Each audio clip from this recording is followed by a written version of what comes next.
La route pour arriver jusqu'à ce camping situé au cœur de la forêt de Rambouillet n'a pas été longue. La plupart des vacanciers viennent d'Île-de-France et ont choisi les Yvelines pour se dépayser. C'est un peu un hasard. Je suis ici avec 5 enfants, mais qui sont pas tous est bien. Et ces enfants devaient aller à une colonie de vacances au bord de la mer, qui a été annulée à cause du Covid. On voulait faire des vacances en départ à pied. Donc en fait là on a une semaine de vacances départ de Gif, on voulait aller jusqu'à Rambouillet et on revient à Gif donc avec des étapes dans des gîtes, au camping.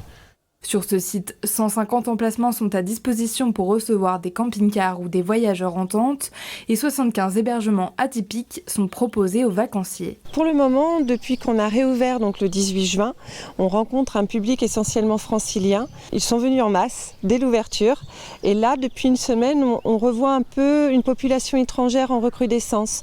Pour ce couple d'Australiens, l'arrêt dans la forêt de Rambouillet était primordial pour profiter de la nature pendant leur voyage en France. C'est magnifique ici. Toute la forêt, c'est vraiment sympa et on a emprunté beaucoup de sentiers pour le vélo. C'était très beau et bien entretenu. C'était agréable de sortir de la route et d'aller en forêt.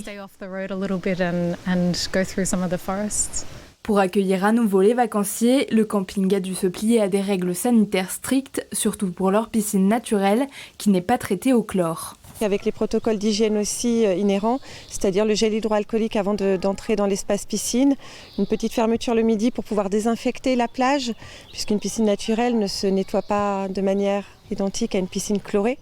Pour ce camping qui n'est pas encore complet, les réservations arrivent au compte-gouttes. Avec la crise sanitaire, les Français se destinent à partir près de chez eux, de quoi découvrir ou redécouvrir le département des Yvelines.